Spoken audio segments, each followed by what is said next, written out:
Introduction of IR spectroscopy. Infrared radiation is a portion of electromagnetic radiation. Total IR radiation is broadly divided into three regions: near infrared, mid infrared, and far infrared. Approximate limits of each IR, sub-IR regions are listed in this table. A chemical bond in a molecule can vibrate in many ways. Each vibration is called vibrational mode, and each will have specific vibrational frequency. Broadly, there are two types of molecular vibrations: stretching and bending.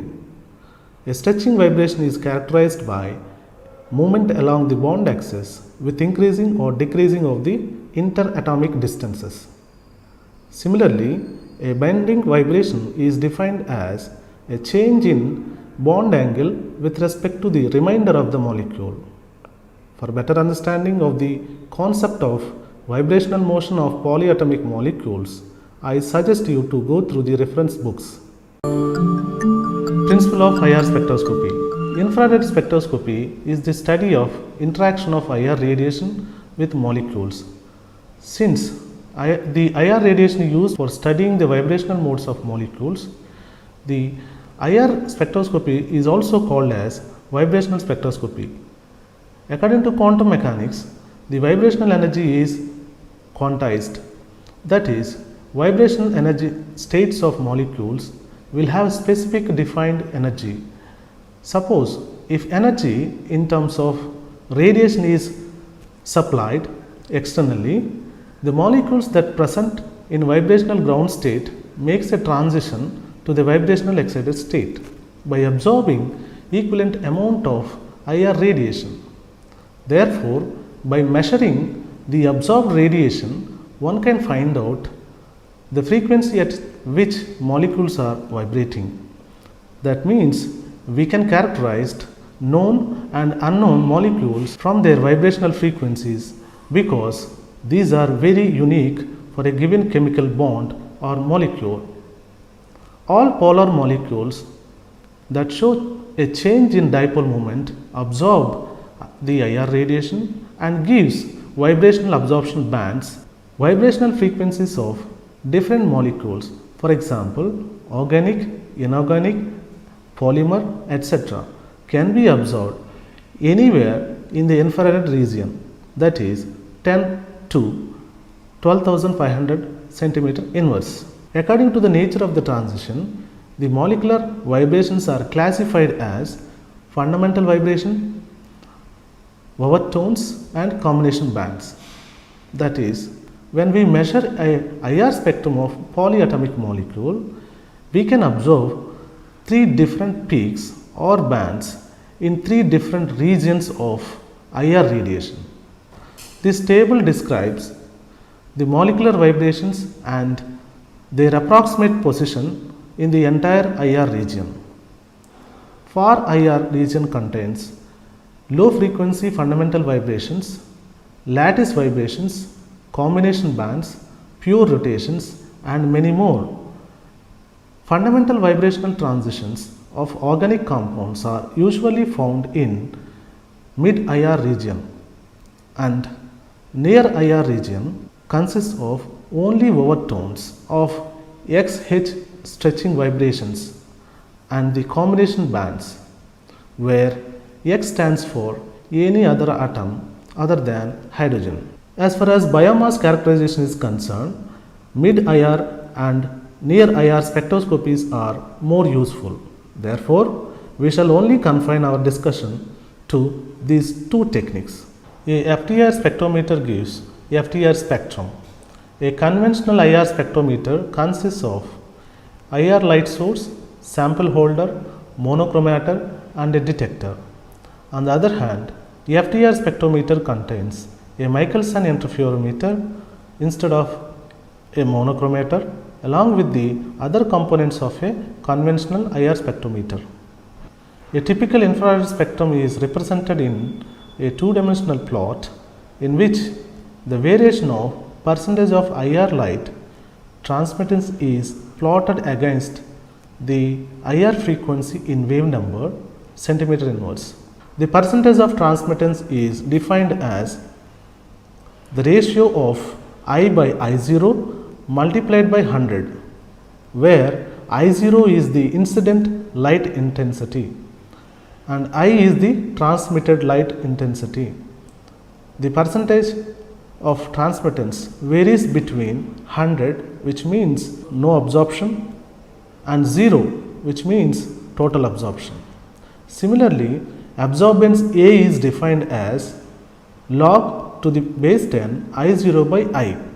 The values of absorbance may vary between 0, that means no absorption, and infinity.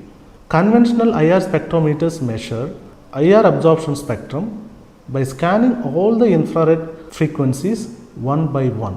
Therefore, naturally a single measurement takes more time. However, the later developed technique, Fourier transform based IR spectrometers are relatively fast in terms of the analysis time and accurate in reproducing the spectrum. Methods to measure IR spectrum. There are three methods to obtain IR spectrum of any sample. They are potassium bromide method, which is known as KBR method, attenuated total reflectance method, which is known as ATR method, diffuse reflectance infrared spectroscopy method. In short form, this is known as DRIS method. KBR method. In this method, the desired sample is mixed with a KBR in a mortar and grounded, and then the grounded powder is made into a thin film or pellet using KBR press. Later, the pellet is taken out and carefully fixed into the sample holder and IR spectrum is recorded. Since water molecule is IR active, the KBR method often suffers from background IR absorbance due to moisture in the atmosphere, and therefore utmost care must be taken to avoid its interference while preparing KBR pellet of the sample.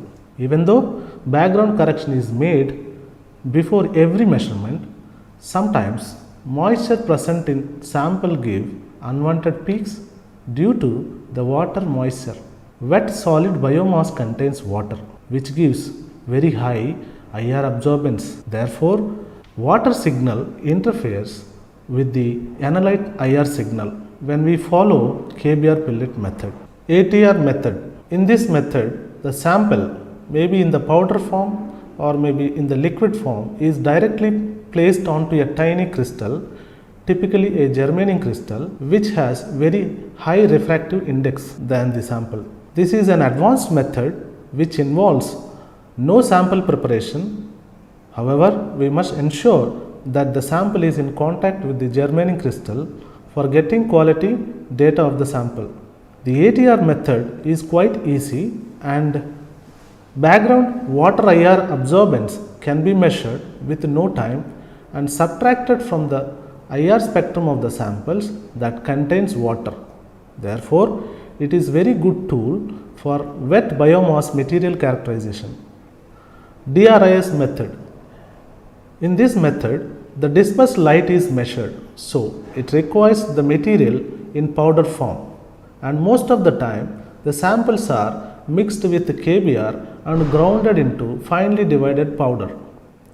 Overall, ATR technique is preferred over KBR pellet method and DRIS method for biomass analysis, mainly because of the simple sample preparation.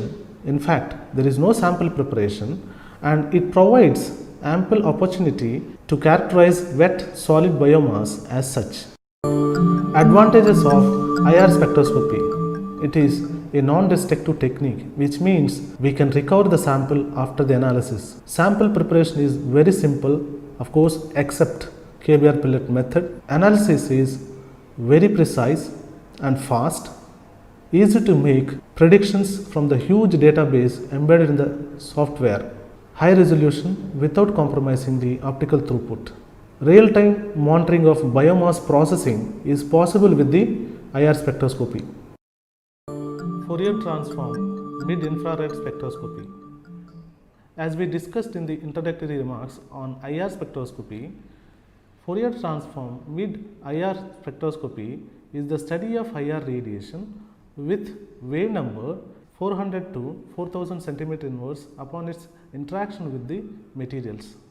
This technique is widely known as FTIR. This is very powerful technique for many organic chemists to determine the chemical structure of unknown compounds. This is a non-destructive spectroscopic technique used for both qualitative and quantitative analysis of variety of materials that include biomass. Applications of mid-IR spectroscopy. FTIR is very good tool to study composition of lignocellulosic biomass.